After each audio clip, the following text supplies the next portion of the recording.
kerjasama 96 FM Mercury bersama Magnet Solusi Integra MSC Consulting, dan narasumber pagi hari ini melanjutkan minggu yang lalu ada Mbak Fani. Selamat pagi Mbak Fani. Selamat pagi Pak Ali. Iya, kabar baik ya, sehat-sehat ya. Alhamdulillah baik. Semoga belum bosan dengan suara saya ya Pak ya.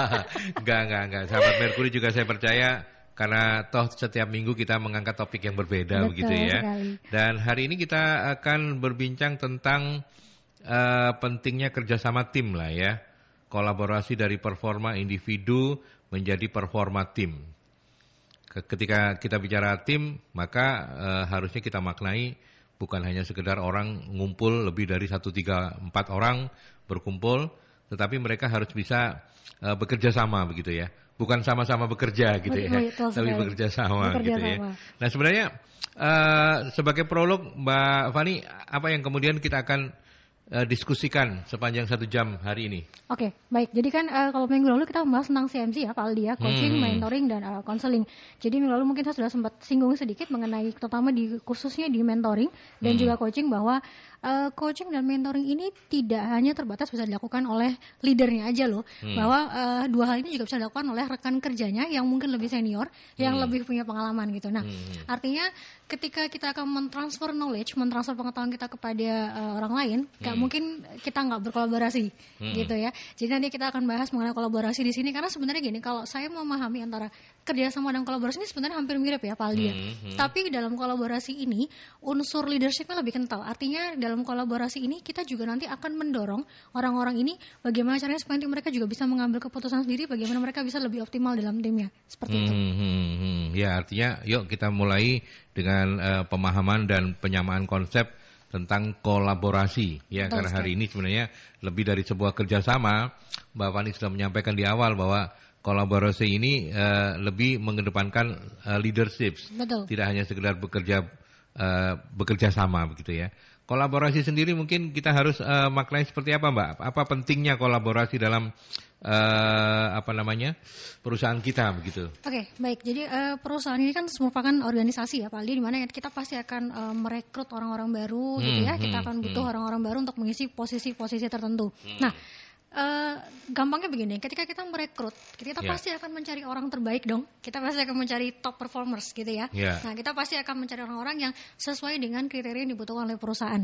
Nah, yang menjadi permasalahan adalah biasanya orang-orang top performers ini dia juga bisa jadi di perusahaan sebelumnya ini kalau dia sudah berpengalaman ya, bisa jadi dia sudah bahkan di perusahaan sudah menjadi top performers gitu. Kita misalnya kadang-kadang ada istilah mungkin menghijack dari perusahaan lain gitu ya, ataupun mungkin kalau misalnya kita mengambil orang-orang fresh graduate, biasanya kita pasti akan memilih orang-orang yang dari ya paling nggak universitasnya jangan sampai universitasnya nggak terkenal gitu ya, IPK-nya minimal sekian gitu. Artinya mereka ini pasti punya kualitas-kualitas tertentu yang kita harapkan yang terbaik gitu ya Pak ya. Nah, kemudian ketika dia masuk ke dalam tim kita, tim tadi kan sudah ada orang di dalamnya gitu ya. Nah, permasalahannya adalah bagaimana sih mereka ini bisa berkolaborasi. Karena apa? Karena basicnya setiap orang ini kan pasti pengen dilihat ya Pak ya. Saya rasa pengen tampil, betul. Nggak mungkin ada orang yang kerja ya udahlah pokoknya datang jam 7 pulang jam 5 gitu doang. Nggak mungkin. Pasti dia pengen apa yang dia lakukan dilihat, apa yang dilakukan dihargai gitu. Nah, ketika dia punya perasaan seperti itu, dan itu adalah suatu hal yang wajar menurut saya, itu pasti akan terjadi gesekan kepentingan. Jadi misalnya, kerjaanku kan lebih bagus daripada dia, kok malah dia sih yang dipuji misalnya kayak gitu. Loh, itu kan aku yang ngerjain kok malah dia yang dapat apresiasi misalnya kayak gitu. Jadi hal-hal seperti itulah yang kita perlu namanya kolaborasi gitu. Jadi dengan kolaborasi ini bagaimana sih kita bisa menyatukan semua individu yang dalam organisasi ini supaya akhirnya kita bisa mencapai tujuan bersama. Gitu. Ya, artinya kalau seperti itu kita katakanlah kalau pada saat merekrut itu kalau dapat yang top performer ya syukur, kalau enggak yang penting kolaborasinya jalan ya ini akan bagus. Apa pemahamannya seperti itu Mbak? Jadi gini, kalau misalnya kita merekrut si A nih, si A ini punya misalnya kemampuannya 9 nilainya misalnya, kemudian si B kemampuannya 8 gitu, kemudian si C kemampuannya 7 misalnya. Nah, ketika itu digabung menjadi sebuah tim, tidak lantas menjadi nanti poinnya akan 24 gitu. Nggak bisa. Sayangnya it doesn't work that way gitu. Jadi nggak bisa kita berpikir bahwa kalau misalnya 9 tambah 8 tambah 7 harus jadi 24. Nggak menjadi seperti itu. Kenapa? Karena disitulah akan ada namanya kolaborasi. Nah, kolaborasi ini bisa jadi orang yang tadinya ini sebenarnya skornya dia 9 malah akan jadi 5 atau jadi 6 gitu ya. Karena mungkin dia nggak bisa berkolaborasi dengan baik dengan rekan-rekannya. Atau bisa jadi malah ketika 6 tapi kolaborasi dan bersatu saling melengkapi, malah akhirnya nanti malah jadi 35 misalnya. Itu sangat bisa gitu. Jadi artinya begini, top performers itu merupakan aset, yes, betul. Kita pasti mencari orang yang terbaik gitu. Tetapi yang harus kita pikirkan bahwa nggak bisa hanya berhenti di sana. Jadi nggak bisa berhenti di perekrutan, saya udah ngerekrut orang yang terbaik dengan semua standar kualifikasi yang the best gitu ya. Nggak, it doesn't solve the problem gitu loh, bahwa masalahnya nggak berhenti sampai di situ.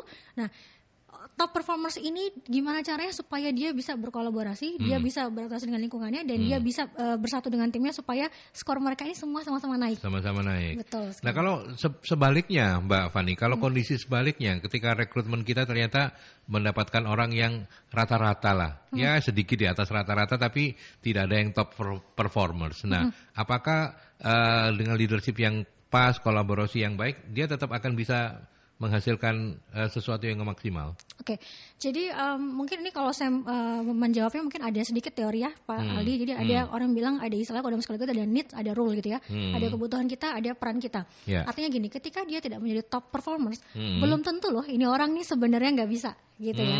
Nah, bisa jadi contoh paling gampang aja, misalnya ketika kita merekrut seorang staff admin misalnya gitu ya, kita merekrut seorang staff admin gitu yang memang kebetulan di tempat dia yang lama, di tempat kerjanya yang lama, bosnya itu ngatur semuanya dari A sampai Z, dia harus begini, bahkan ibaratnya ngetiknya paragrafnya ini harus ada spasi sekian apa udah diatur gitu ya. Otomatis dia memang nggak punya chance untuk berkembang, dia nggak punya chance untuk ngasih misalnya Pak gimana kalau gini aja, gimana kalau misalnya lebih gini, dia nggak punya kesempatan untuk itu gitu. Jadi belum tentu loh, bukan berarti bahwa dia tuh nggak perform, bukan berarti bahwa dia tuh nggak baik gitu ya. Artinya ada banyak faktor. Nah tugas kita lah sebagai seorang leader dan juga sebagai seorang HRD untuk menggali itu. Ada apa sih gini? Jadi orang ini mungkin di tempat yang lama biasa-biasa aja, belum tentu di sini dia juga akan biasa-biasa aja. Nah, bisa dengan treatment yang berbeda, hasilnya juga akan berbeda. Gitu.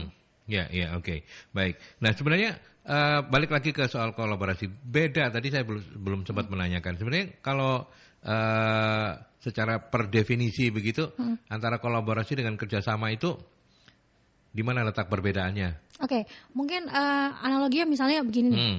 Misalnya ketika kita sekarang kerjasama untuk siaran nih, oke. Pak Aldi tugasnya adalah misalnya mengatur ini, misalnya suaranya seperti apa, kemudian di sana nanti mencatat pertanyaan yang masuk, ada bagian menerima telepon. Itu kerjasama, semua sudah tahu tugasnya masing-masing.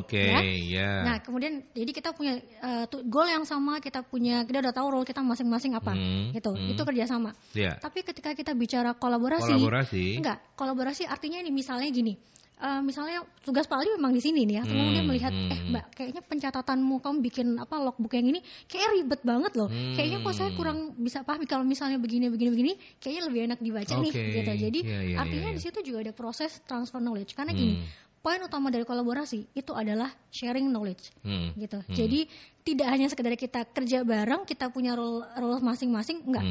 Tapi di situ ada proses transfer knowledge. Nah, itulah kenapa tadi saya bilang kolaborasi ini akan sangat menekankan leadership. Leadership dalam arti gini, artinya bagaimana setiap orang bisa mengontrol egonya, bisa mengontrol kepentingan pribadi masing-masing, supaya pada akhirnya mereka fokus pada goal kita bersama itu apa. Artinya gini, kalau saya nih, misalnya saya dikritik nih, kamu kurang rapi ya pencatatannya gini apa?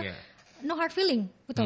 Bahwa teman saya mengatakan seperti itu bukan karena nggak suka atau apa sama saya, tapi karena supaya ini kan kalau lebih baik kita juga semua sama-sama enak. Pekerjaan dia lebih mudah, kamu juga mempermudah pekerjaan saya, itulah kolaborasi. Oke, baik. Sudah semakin jelas sahabat Merkuri, dan ternyata ketika sampai pada penjelasan yang terakhir, saya percaya Anda pun bertanya-tanya, ini ternyata, atau bukan bertanya-tanya, tapi mulai menyadari bahwa ini tidak semudah membalik telapak tangan begitu. Betul ya. Sekali. Artinya perlu upaya-upaya baik perusahaan maupun juga individu-individu yang akan berkolaborasi dalam sebuah tim. Nanti kita akan bahas, tapi saya break dulu ya, Mbak Fani, sambil mengingatkan Anda sahabat Merkuri, kalau ingin sharing langsung by phone silakan 031 562 0096.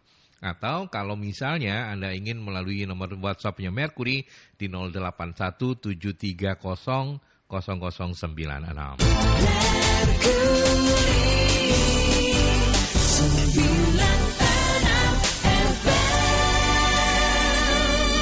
Kita masih membahas tentang ada 2 kali. Bonus ya. Oke, kita sedang membahas tentang kolaborasi dan terakhir tadi Mbak Fani menyampaikan bahwa perlu dipahami ketika konsepnya adalah kolaborasi dan bukan sekedar hanya bekerja sama, itu masing-masing individu itu harus bisa mengurangi ego ya. Betul sekali. Dan kemudian juga harus mengempati. Tidak mungkin bisa dikatakan berkolaborasi kalau masing-masing pihak itu tidak punya kepedulian untuk hasil yang lebih baik dengan mencermati pekerjaan dari teman-temannya. Betul sekali. Kadang-kadang kalau kita di orang Jawa ini kadang-kadang mikir, wes gak melo-melo nanti enggak enak gitu kan ya. Sungkan gitu ya Pak ya. Mau ngasih masukan tuh kayaknya aduh dia lebih senior gitu ya. Itu tidak boleh dalam kolaborasi ya. Betul sekali. Dalam kolaborasi kita nggak bisa bicara bahwa ini senior, ini junior. Artinya semua orang di situ punya kesempatan yang sama. Ya, gitu ya. Meskipun kritiknya juga bukan kritik yang destruktif ya. Artinya mengada-ada gitu kan. Kadang-kadang kan suka nggak suka juga. Nah ini perlu peran dari perusahaan terlebih dahulu kalau menurut saya. Betul. Bagaimana peran perusahaan untuk mewujudkan kolaborasi ini Mbak Fani? Jadi sebenarnya sih ini nggak hanya bicara tentang masalah kolaborasi aja gitu ya Pak ya. Artinya bahwa ketika kita mau menciptakan suatu budaya, mungkin kita udah pernah ya dibahas tentang budaya organisasi. Budaya itu pasti akan diawali atau diinisiasi dari top manajemen dulu gitu ya. Jadi bagaimana top manajemen ini bisa memunculkan budaya kolaborasi. Contoh yang paling gampang, misalnya nih Pak. Jadi kan gini, baik lagi seperti konsep CMC yang saya jelaskan di minggu lalu bahwa CMC ini nggak boleh berhenti hanya sampai di situ, harus ada proses evaluasi. Nah, setelah proses evaluasi itu pun juga harus diberikan dalam hal yang spesifik. Kayak kemarin saya bilang nggak bisa Anda memberikan feedback misalnya kamu tuh males, nggak bisa. Misalnya kita harus memberikan secara spesifik. Kemarin itu saya ngelihat ada klien yang datang terus kamu nggak segera menghampiri, nggak segera menyapa salam, nggak segera nanya ada kebutuhannya gitu ya. Jadi supaya feedback itu nanti bisa direalisasikan, jadi jelas targetnya. Apa sih yang harus diperbaiki sikapnya gitu ya. Nah, jadi budaya itu kan bisa dimulai dari top management gitu loh. Jadi bagaimana sih top manajemen ini memberikan feedback kepada layer pertamanya misalnya gitu ya. Kemudian juga memberikan budaya bagaimana sih dia mengapresiasi gitu ya. Kemudian juga bagaimana sih misalnya contoh paling gampang aja misalnya gini. Ketika dia akan membuat sebuah keputusan baru nih misalnya gitu ya. Menurut kamu gimana? Gitu. Itu juga kolaborasi loh Pak. Karena apa? Karena ketika kita memberikan kesempatan pada orang untuk dia memberikan pendapat, artinya dia akan merasa wah, saya didengar nih. Wah, ternyata saya di sini tuh nggak cuma sekedar, maksudnya jangan sampai ada nggak ada saya nggak ngefek gitu ya. Ketika orang bisa menemukan makna dari apa yang dia kerjakan, dia bisa merasa dihargai, pasti itu akan beda hasilnya gitu. Nah, itu adalah hal sederhana yang bisa dilakukan oleh organisasi. Jadi nggak bisa Anda cuma menuntut bawahan, kamu kolaborasi dong, kamu kerjasama dong sama divisi lain. Tapi yang di atas sementara ketika misalnya ada keputusan atau apa diputusin sendiri, nggak diskusi gitu, ya nggak bisa. Itu butuh kolaborasi juga kayak gitu. Nah, itu adalah contoh-contoh sederhana sih. Jadi artinya kolaborasi ini kalau kita mau meningkatkan produktivitas, kalau kita maksudnya gini, kayak tadi saya bilang ini nggak sesimpel 9+9+9 sama dengan 27 gitu ya, nggak sesimpel itu gitu loh. Karena kalau sesimpel itu ya gampang, saya tinggal nyari orang-orang dari terbaik, orang-orang top performers, kumpulin selesai gitu ya.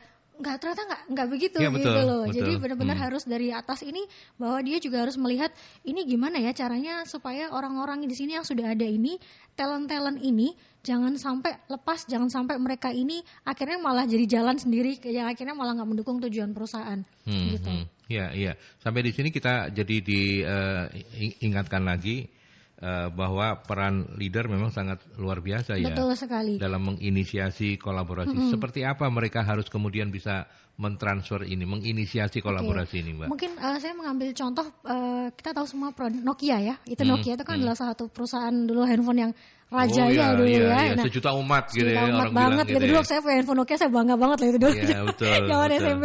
Nah, jadi Nokia, perusahaan sebesar Nokia ini dia punya satu budaya yang khas sekali. Jadi misalnya gini, ketika dia baru merekrut orang baru atau bahkan anak magang gitu ya. Nah, dia HRD-nya ini akan meluangkan waktu untuk bertemu dengan person per person. Kemudian apa yang dilakukan? Dia ini akan dikasih list, Pak. Dikasih list siapa orang yang harus dia temui. Jadi kan namanya orang baru, kan saya nggak tahu nih ini siapa, ini Pak siapa, ini Bu siapa, saya harus kemana, kan dia pasti nggak tahu ya. Nah, dia hanya akan diberikan gambaran secara garis besar aja.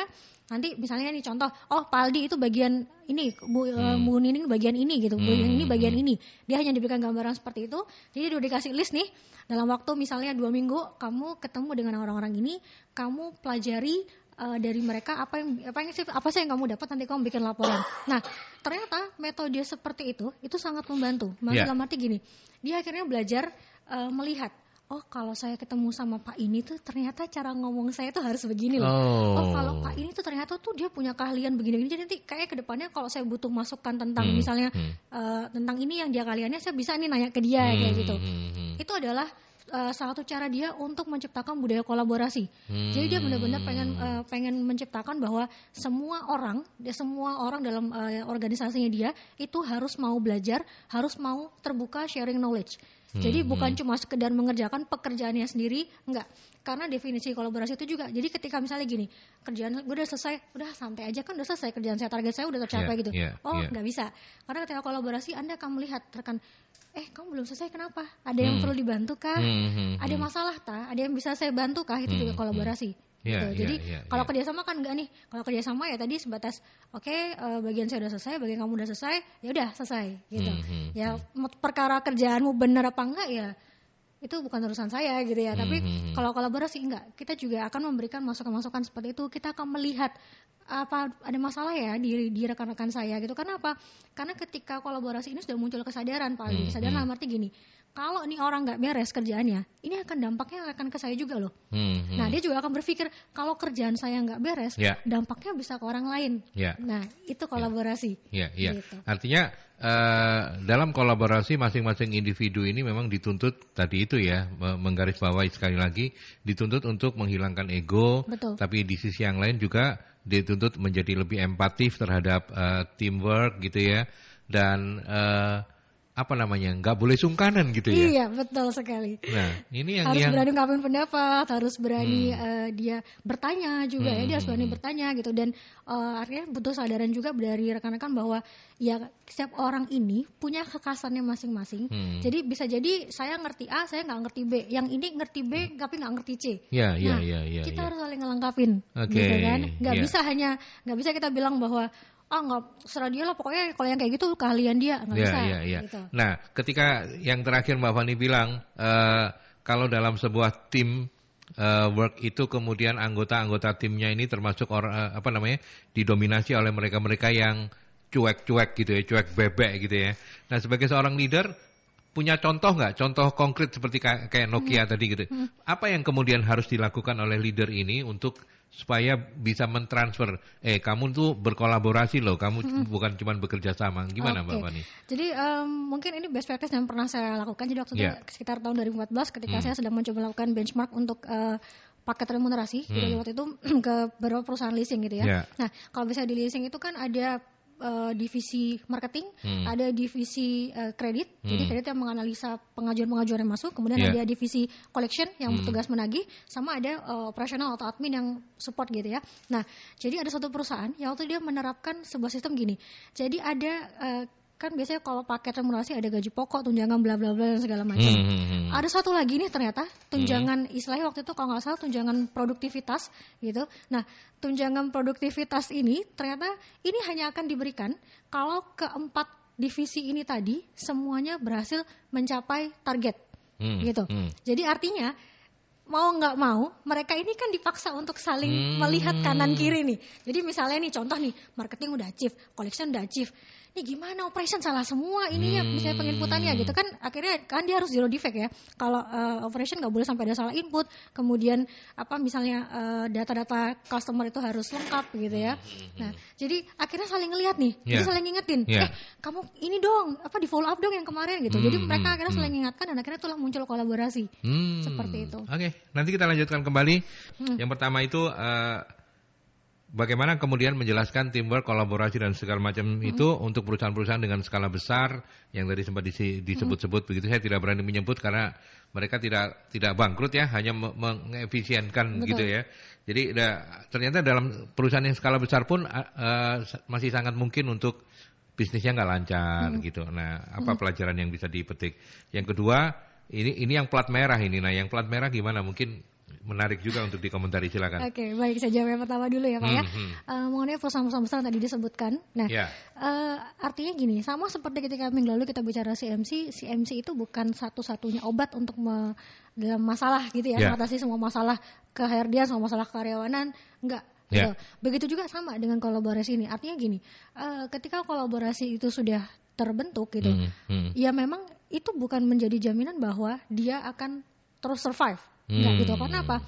Karena jangan lupa bahwa untuk suatu bisnis bisa bertahan itu udah ada banyak sekali faktor eksternal juga. Banyak faktor ya. Betul, bukan hanya faktor internal aja gitu. Tadi sebenarnya udah dijawab juga loh. Tadi sempat menjelaskan bahwa kenapa nggak beralih aja misalnya. Seperti misalnya contoh tadi disebutkan Nokia gitu ya. Jadi atau jangan Nokia deh, misalnya kayak Yahoo yang semua diakuisisi apa dan segala macam. Mereka akhirnya menyadari gitu bahwa ternyata mereka telat merespon tantangan dari kompetitor gitu loh. Jadi ketika kompetitor sudah mulai mengembangkan apa-apa ini, mereka tetap pede dengan produknya, tetap pede dengan dirinya, dan akhirnya mereka telat untuk berkembang. Tapi bukan berarti teamwork atau kolaborasi dalam organisasi mereka nggak jalan, gitu ya. Jadi artinya nggak sesimpel itu bahwa ya belum tentu ketika kolaborasi itu berjalan bahwa dia bisa akan survive, enggak juga. Karena pasti ada banyak sekali faktor eksternal yang juga akan menjadi penghambat gitu loh. Gitu. Contoh atau misalnya gini, faktor lain misalnya nggak usah ngomong kompetitor deh, pemerintah aja gitu misalnya. Ada banyak sekali pemerintah itu kan membuat regulasi-regulasi yang akhirnya membuat perusahaan ini akhirnya mau nggak mau harus efisiensi misalnya kayak gitu. Itu kan juga faktor eksternal gitu loh. Apakah berarti teamwork atau kolaborasi nggak jalan? Ya enggak. Dalam internalnya kolaborasi itu jalan, tapi ketika ada masalah atau dari faktor eksternal tadi, ya mau nggak mau akhirnya mereka pasti akan melakukan efisiensi gitu. Oke. Itu yang pertama. Yang kedua yang soal plat merah layanan publik, kenapa teamworknya selalu saja tidak bagus? Ini sebenarnya saya agak deg-degan loh Pak mau jawab ini karena nggak apa-apa. Kita sudah di era keterbukaan begitu. Baik, jadi ini kalau yang saya lihat, jadi kan kalau budaya organisasi, kalau kita bicara teori organisasi, dari budaya organisasi ini sebenarnya ada 4. Jadi organisasi ini akan terbagi menjadi 4 budaya. Ada namanya hierarki, ya, ada namanya klan, ada namanya adokrasi gitu ya. Nah, biasanya plat merah ini akan cenderung ke hierarki. Hierarki itu apa sih? Hierarki itu artinya dari atas sampai ke bawah itu aturannya jelas. Jadi emang Anda pernah ngelihat, berani nggak sih orang staff di plat merah itu dia menegur atasannya gitu ya, kayak di swasta? Nggak mungkin. Rigid banget begitu. Rigid banget, tidak betul. Fleksibel. Hierarki itu seperti itu. Jadi orang baru masuk dia harus di level apa, dengan gaji berapa, kemudian yang dia lakukan apa itu udah tertulis gitu. Nah, itu yang menyebabkan akhirnya apa, memang orang-orang di BUMN atau plat merah seperti itu mereka nggak bisa, karena istilahnya ruang geraknya itu memang sangat dibatasi dengan aturan gitu loh. Terus kalau tadi saya rasa kok nggak senyum, kok nggak apa nih segala macam, saya rasa mungkin itu lebih ke individualnya kali ya Pak ya, karena nggak semua instansi kok seperti itu gitu. Bapak Ani itu kalau mau kerja di BUMN, BUMD atau BU apapun ya senyumnya lebih banyak, betul, sangat menyemangati gitu ya. Nah, jadi artinya sekali lagi bahwa ya selain dari faktor individu juga bahwa memang budaya mereka memang seperti itu gitu loh. Artinya gini, sekarang saya lihat juga sudah banyak kok pelayanan publik yang mulai berbenah, yang mulai memperbaiki customer service-nya gitu ya, mulai memperpendek jalur birokrasinya, itu sudah mulai di pembenahan seperti itu. Tapi secara garis besar saya bilang bahwa yang namanya budaya organisasi itu akan sangat mempengaruhi perilaku orang-orang di dalamnya gitu loh. Contoh kayak misalnya gini, kalau budaya adokrasi di mana orang-orang di situ dituntut untuk berinovasi. Nah, orang-orang di situ jangan kaget kalau kerja sama mereka itu bisa jadi akan sangat frontal dengan ide-idenya. Jadi misalnya udah yang ini dibuang aja, yang ini apa, itu mereka biasa seperti itu gitu loh, karena memang budaya mereka adalah mereka dituntut untuk berinovasi, mereka dituntut untuk mikir sesuatu yang baru, untuk bikin produk baru, untuk bikin gebrakan kayak gitu. Tapi kalau di budaya hierarki nggak bisa. aturannya udah ada, ikutin dulu. Aturannya begini, ini ikutin aja. Jadi nggak mungkin mereka akan bertanya, loh kenapa kok begini? Ya jawabannya adalah karena aturannya begitu. Akan selalu begitu kalau di budaya hierarki. Nah, dan memang dominansi saya lihat kalau untuk BUMN plat merah itu seperti itu karakternya. Karakter mereka seperti itu. Jadi ya memang makanya gini, mereka untuk melakukan proses misalnya pengembangan karyawan pun itu jalurnya akan panjang banget gitu loh. Mereka akan sangat ribet, nggak seperti misalnya swasta ketika melihat suatu masalah kayak tadi, oh udah begini, langsung kita ambil tindakan gitu, enggak gitu. Jadi kalau swasta begitu, kalau bisa nih sebelum api ini nyala nih kita matiin dulu supaya jangan sampai nanti semakin besar gitu loh. Kalau BUMN bentar dulu, aturannya belum ngebolehin nih, entar dulu. Nah seperti itu. Jadi memang itu adalah karakter yang saya rasa dari faktor pengaruh dari budaya organisasi juga sih. Ya, terima kasih Mbak Fani. Paling tidak sudah bisa menjelaskan kenapa kalau plat merah kita itu kadang-kadang seringkali menjadi sangat rigid, kaku ya, tidak fleksibel ya, karena SOP-nya memang mengharuskan seperti Betul itu. Sekali. Begitu ya. Mas Dewa, mudah-mudahan menjawab. Mbak Fani, kita break dulu ya. Oke. Nanti kita lanjutkan kembali.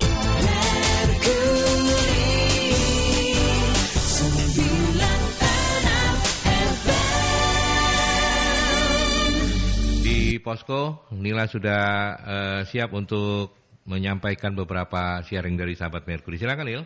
Iya Aldi, ada beberapa sahabat Merkuri menanyakan, ada Bu Irma, bagaimana cara mengatasi individu dalam tim yang selalu memonopoli. Kemudian ada Mbak Ade menanyakan, ada kalanya seorang leader belum membagikan seluruh kemampuannya dalam menangani sebuah event kepada tim. Apakah ini menandakan bahwa leader itu takut tergantikan posisinya? Kemudian yang ketiga ada Pak Tony, beliau menanyakan apa langkah utama yang harus ditempuh agar kolaborasi dalam tim bisa mencapai target yang diharapkan. Oke, baik. Terima kasih Nia. Ibu Irma, selamat pagi. Saya hubungkan Anda dengan narasumber. Mbak Fani, silakan. Oke, jadi bagaimana cara mengatasi individu yang selalu memonopoli ya? Nah, ini kan yang tadi sempat kita singgung-singgung gitu ya. Akhirnya muncul juga, gimana ini Mbak? Oke, baik. Jadi balik lagi, saya percaya bahwa setiap individu itu punya keunikan, punya kekhasan masing-masing gitu ya, punya kelebihan, punya kekurangan gitu. Nah, emang ada karakter orang yang emang dia selalu pengen monopoli, dia selalu pengen terlihat, dia selalu pengen istilahnya kalau saya bilang pengen supaya egonya ini dikasih makan terus gitu ya. Itu ada orang yang seperti itu. Nah, ada ya. Tapi kalau saya sih, kalau ini balik lagi ke saya, jadi saya pertama pasti akan saya melihat dulu sebenarnya apa sih goalnya dia, tujuannya apa. Karena gini, kadang-kadang bisa jadi kita berpersepsi bahwa ini orang nih monopoli banget sih gitu. Kadang kita persepsi begitu. Padahal mungkin sebenarnya niat dia adalah, misalnya gini, kan tadi saya udah bilang bahwa ketika orang itu masuk ke suatu organisasi, suatu perusahaan, mereka ini sudah punya basic pengetahuan, punya basic skill mungkin dari tempat kerja sebelumnya ya Pak ya. Nah, artinya ketika mereka membuat itu di tempat baru dan mereka ngerasa, kadang kan ada orang yang ngerasa, dulu tempat saya nggak begini nih, harusnya tempat saya dulu tuh lebih fleksibel, lebih efisien kalau begini. Yang ini tuh kok kayaknya salah gitu. Jadi, nah dia menyampaikan itu gitu ya. Jadi belum tentu ketika misalnya dia selalu berani menyampaikan pendapatnya bahwa dia itu monopoli, enggak juga, belum tentu gitu ya. Jadi mungkin ini kan karena nggak dijelaskan secara spesifik case-nya ini seperti apa. Apakah mungkin kayak tadi misalnya setiap meeting dia selalu ngomong mendominasi gitu ya. Nah, tapi kemudian kita juga saya pikir kita juga perlu menganalisis lagi yang dia sampaikan ini sebenarnya sejauh mana itu akan berdampak pada organisasi gitu ya. Misalnya gini, ini meeting 1 jam dia ngomong 30 menit sendiri, tapi apa yang dia omongin ini emang benar, ini adalah pokok masalahnya. Ya berarti dia bukan mendominasi loh. Dia menganalisis bahwa dia kemudian dengan analisis itu, apalagi kalau sampai dia memberikan solusi ya. Kalau cuma sampai dia cuma ngomong doang, istilahnya dia menjatuhkan orang lain, dia cuma sekedar mengkritik gitu ya, kayak tadi kritik destruktif. Nah, itu lain cerita gitu. Tapi kalau misalnya dia tidak hanya memberikan, jangan lupa bahwa tadi saya bilang kolaborasi ini kita boleh loh memberikan kritik kepada orang lain yang membangun.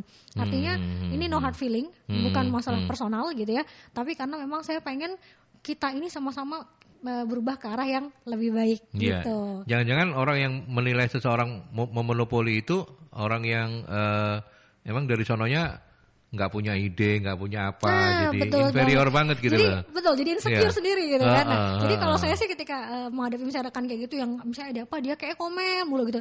Ya udah, nggak apa-apa dia mau komen. Maksudnya gini, saya menyadari bahwa saya punya kelebihan di sini, saya punya keterbatasan di sini. Nah, yang penting itu kan gimana kita tahu kelebihan dan kelemahan kita, dan itu yang harus dikembangkan. Jadi kalau misalnya kalau saya misalnya ada orang monopoli apa gitu, saya sih no hard feeling gitu. Kenapa? Karena saya tahu apa yang goal saya apa, goal dalam arti misalnya ya saya memang punya kelemahan di sini dan ini saya mau memperbaiki itu gitu ya. Kalau saya punya kelebihan di sini dan saya akan menonjolkan itu gitu. Ya, jadi nasihat untuk Bu Irma, hati-hati ketika menerima masukan. Ini loh sukanya memonopoli, hati-hati, dilihat dulu yang ngasih masukan ini jangan-jangan memang orang yang pasif, juga pasif, resisten terhadap perubahan dan lain sebagainya.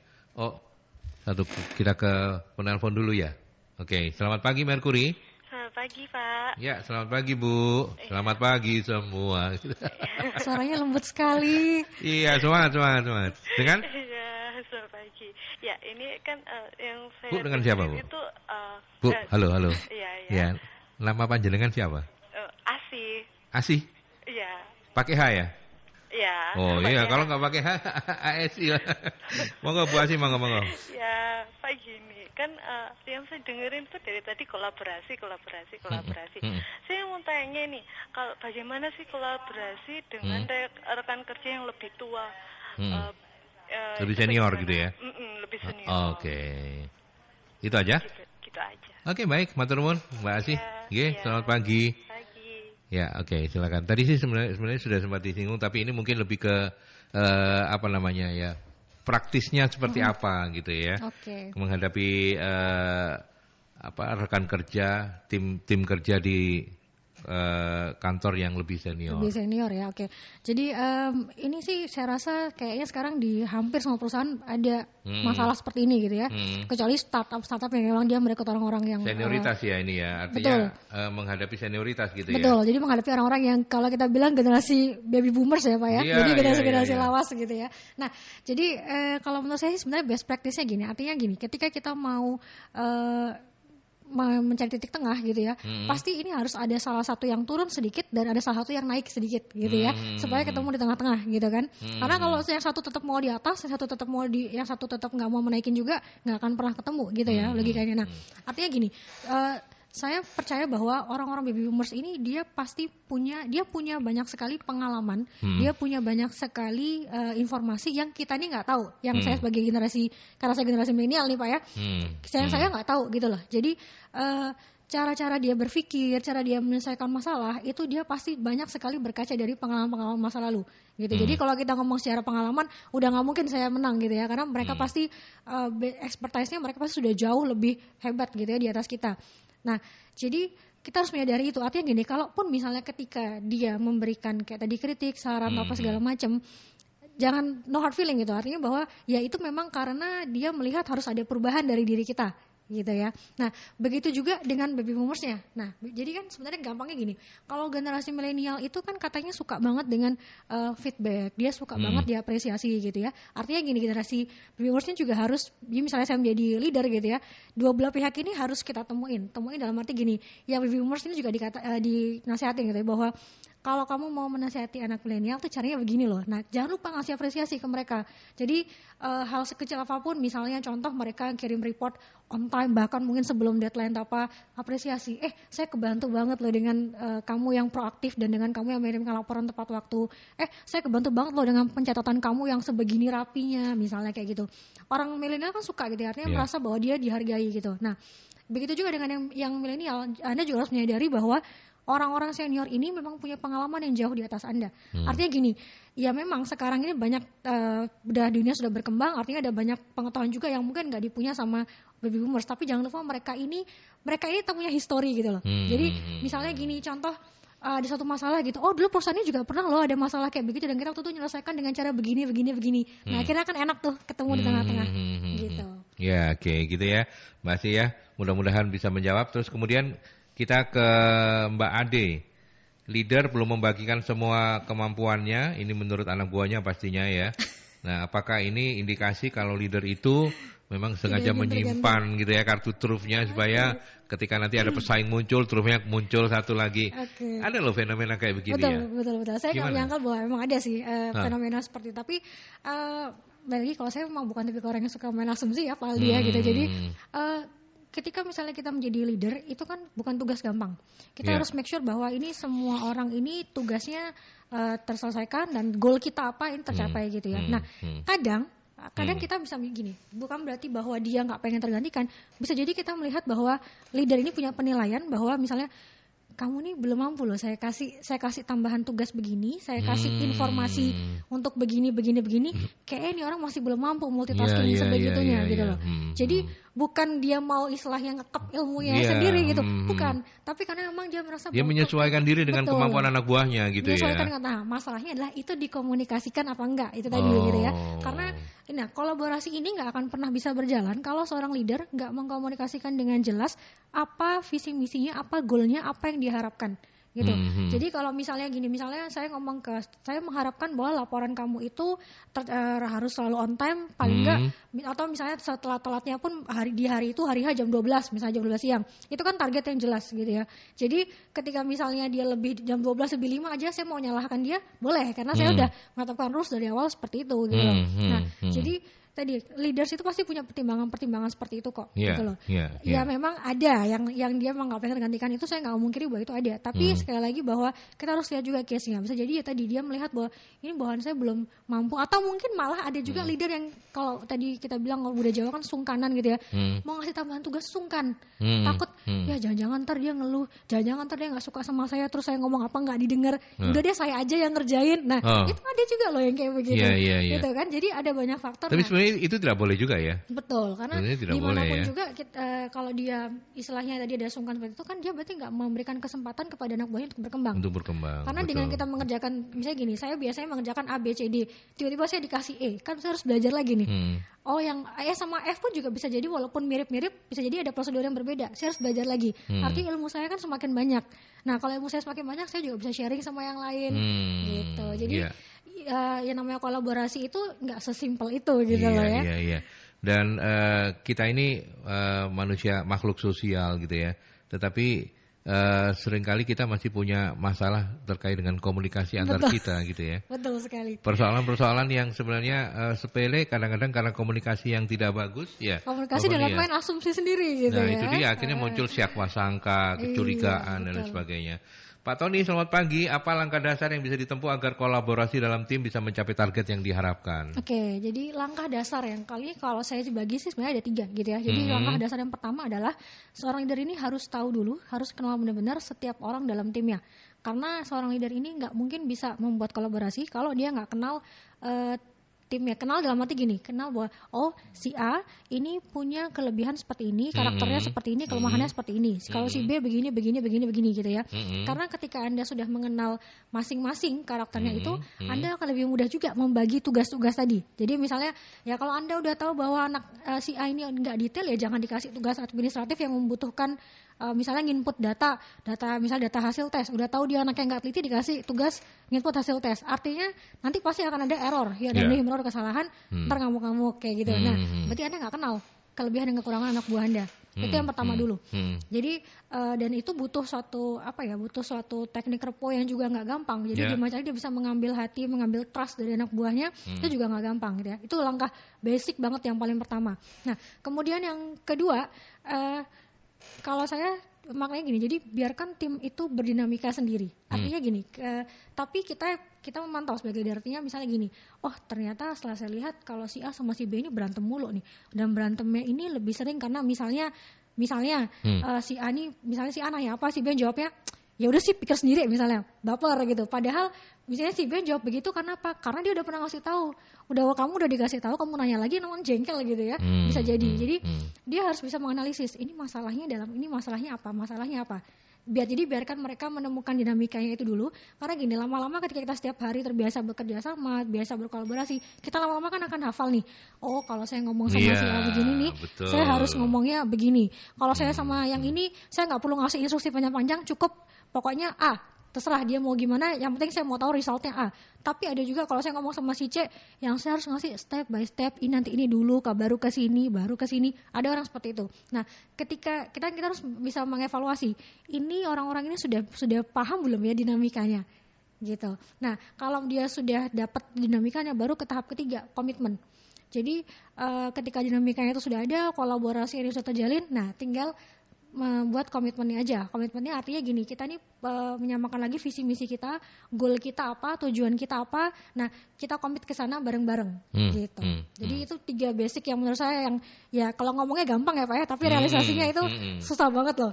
Ya, gitu. Ya. Oke, basic ini mungkin juga bisa menjawab ketika kalau saya menanyakan strateginya supaya target organisasi bisa dijadikan sebagai pemicu munculnya kolaborasi ya. Betul sekali. Jadi kan kalau organisasi pasti punya target nih, gitu ya. Nah, ketika kita membuat target, jadi target ini kan tidak boleh terlalu rendah, karena kalau rendah ya orang slow aja. Saya tidur juga pasti bakalan tercapai. Kok targetnya ngapain saya kerja keras gitu ya. Nah, jadi target ini harus cukup tinggi, tapi masuk akal untuk dicapai gitu. Nah, dengan adanya target ini, otomatis kita tinggal menurunkan aja. Oke, jadi dengan target seperti ini berarti mereka ini butuh apa? Misalnya contoh begini nih, misalnya contoh seorang marketing. Dulu targetnya 1M, kemudian bulan ini dinaikin deh jadi 1,1 M misalnya. Nah, untuk mencapai 0,1 M ini 100 juta ini harus gimana? Dia butuh bantuan apa? Misalnya, oh ternyata setelah direview, setelah dievaluasi, oh ternyata kemarin itu dia kurang follow up-nya ke customer misalnya. Jadi customer dia yang dulu banyak yang lari misalnya ke kompetitor misalnya kayak gitu. Nah, berarti dia butuh belajar dari siapa nih yang untuk mengasah skill dia untuk follow up. Gitu. Jadi artinya dari target tadi kita udah menentukan targetnya, kemudian kita bisa analisis gapnya. Nah, di situ nanti kita bisa buat kolaborasi. Kamu ini kalau mau achieve target 1,1 ini tadi, kamu kayak belajar deh ke si B ini cara supaya follow up, jadi supaya customer kamu ini tetap stay sama kamu misalnya kayak begitu. Oke, baik. Itu yang pas banget, kita sudah sampai di titik 9 pagi, tapi kalau misalnya ada sesuatu yang ingin dirangkum menjadi closing statement dari Mbak Fani untuk topik kita hari ini, monggo silakan. Oke, baik. Jadi kalau saya sih misalnya gini, kolaborasi ini memang bukan merupakan obat dari sebuah masalah, sama seperti CMC, training dan apapun ya gitu ya. Tapi gini, ketika kita sudah membuat kolaborasi ini akan ada banyak sekali manfaatnya, baik bagi organisasi, jelas targetnya akan tercapai gitu ya, dan juga bagi individu. Individu artinya begini, yang pertama adalah dia akan pertama pasti akan menemukan makna dari apa yang dia kerjakan gitu ya. Misalnya ketika kita jadikan sebuah rujukan, jadi misalnya gini, ketika ada teman yang ada masalah apa naik ke kita juga akan merasa bahwa oh ternyata di sini keahlian saya, ilmu saya dihargai gitu. Jadi dia akan bekerja pun juga akhirnya senang, bekerja juga happy gitu ya, lingkungan juga enak gitu ya, karena kalau sudah lingkungan orang dengan kerja dengan senang itu pasti hasilnya juga pasti akan kelihatan kok, pasti akan beda gitu ya. Nah, kemudian yang kedua yang jelas adalah ini kolaborasi ini akan meringankan beban kerja. Kayak tadi saya bilang, oh teman saya ternyata ada yang belum selesai, saya bisa bantu apa ya gitu. Kalau kamu nggak punya kolaborasi, dia nggak akan mungkin bisa berpikir seperti itu. Ya pokoknya tugas selesai, ya wes terserah gitu. Yang lain mau ngapain itu urusan Anda, pokoknya tugasnya selesai. Tapi ketika ada dia bisa kolaborasi, dia akan melihat oh akhirnya apa, beban temannya juga lebih ringan. Begitu juga sebaliknya, karena kan bisa jadi suatu waktu dia yang belum selesai kerjaannya, dia dibantu sama butuh temannya. Bantuan orang lain gitu ya. Nah, akhirnya muncul suatu support system yang luar biasa gitu. Karena gini, namanya organisasi itu kan nggak akan berjalan mulus kayak tadi ya, pasti akan ada mungkin ada saatnya kita nggak achieve target, ada saatnya kita dihadang sama kompetitor, ada saatnya kita bermasalah sama klien gitu ya. Nah, bayangkan ketika dalam masalah seperti itu, kemudian Anda harus bekerja dengan orang-orang yang hanya menyalahkan, orang-orang yang nggak suportif, orang-orang yang nggak maksudnya hanya mencari kesalahan, nggak mencari bagaimana solusi ke depannya gitu, pasti bakal tambah stres gitu ya. Nah, jadi ketika kolaborasi ini terbentuk, maka orang-orang dalam ini secara otomatis akan menjadi support system yang luar biasa, dan itu akan menjadi booster buat performance setiap orang juga, gitu. Oke. Wow, luar biasa. Anda yang di posisi manajer, leader, satu juga yang saya mau titip, jangan baperan ya. Betul sekali. Jangan baperan, jangan main asumsi gitu ya Pak ya. Baperan, jangan semua main harus dikomunikasikan. Nah itu dia. Mbak Fani, terima kasih banyak ya. Sama-sama, sudah menginspirasi pagi hari ini. Sukses untuk Mbak Fani dan juga MSC Consulting ya.